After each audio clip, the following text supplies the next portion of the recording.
ನಮಸ್ಕಾರ. ಜೀನಿ ನ್ಯೂಸ್ ವೀಕ್ಷಕರಿಗೆ ಸ್ವಾಗತ. ಜಾಗತಿಕ ತೈಲ ಮಾರುಕಟ್ಟೆಯಲ್ಲಿನ ಏರುಪೇರು ಮತ್ತು ಮಧ್ಯಪ್ರಾಚ್ಯದಲ್ಲಿನ ಉದ್ವಿಗ್ನತೆಯ ಹಿನ್ನೆಲೆಯಲ್ಲಿ ಭಾರತೀಯ ತೈಲ ಮಾರುಕಟ್ಟೆ ಕಂಪನಿಗಳು 19 ಕೆಜಿ ತೂಕದ ವಾಣಿಜ್ಯ ಸಿಲಿಂಡರ್ ಬೆಲೆಯನ್ನು ಹೆಚ್ಚಿಸಿವೆ.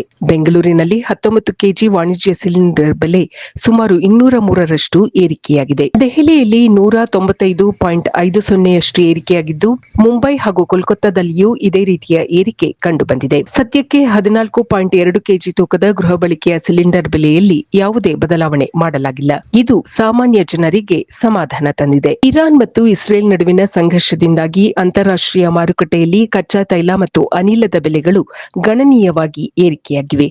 ಈ ಹಿನ್ನೆಲೆಯಲ್ಲಿ ಕಮರ್ಷಿಯಲ್ ಎಲ್ಪಿಜಿ ಸಿಲಿಂಡರ್ಗಳ ಬೆಲೆ ದುಪ್ಪಟ್ಟಾಗಿದೆ. ಬೆಂಗಳೂರಿನ ಹಲವು ಆಟೋ ದ್ರವೀಕೃತ ಪೆಟ್ರೋಲಿಯಂ ಅನಿಲ ಘಟಕಗಳಲ್ಲಿ ಎಲ್ಪಿಜಿ ಕೊರತೆಯಿಂದಾಗಿ ಆಟೋ ರಿಕ್ಷಾಗಳ ಸಂಚಾರದಲ್ಲಿ ಮಂಗಳವಾರ ಗಣನೀಯ ಇಳಿಕೆ ಕಂಡುಬಂದಿದೆ. ಕೆಲವು ಘಟಕಗಳಲ್ಲಿ ದಾಸ್ತಾನು ಇಲ್ಲ ಎಂಬ ಫಲಕಗಳನ್ನು ಹಾಕಿದ ಪರಿಣಾಮ ಆಟೋ ರಿಕ್ಷಾ ಚಾಲಕರು ಎಲ್ಪಿಜಿ ಇಂಧನಕ್ಕಾಗಿ 10 ಕಿಲೋಮೀಟರ್ಗಿಂತ ಅಧಿಕ ದೂರ ಸಂಚರಿಸಬೇಕಾಯಿತು. ಶೇಷಾದ್ರಿಪುರಂ, ಬಸವೇಶ್ವರ ನಗರ ಸೇರಿದಂತೆ ವಿವಿಧೆಡೆ ಇರುವ ಪ್ರಮುಖ ಆಟೋ ಎಲ್ಪಿಜಿ ಘಟಕಗಳಲ್ಲಿ ದಾಸ್ತಾನು ಖಾಲಿಯಾಗಿತ್ತು. ಇದರಿಂದಾಗಿ ಎಲ್ಪಿಜಿಯನ್ನು ಇಂಧನವಾಗಿ ಬಳಸುವ ಆಟೋ ರಿಕ್ಷಾ ಚಾಲಕರು ಸಮಸ್ಯೆ ಎದುರಿಸಿದರು. ಈ ದಿನದ ನಿರಂತರ ಸುದ್ದಿಗಳಿಗಾಗಿ ವೀಕ್ಷಿಸುತ್ತಿರಿ ಜೀನಿ ನ್ಯೂಸ್. ನಮಸ್ಕಾರ.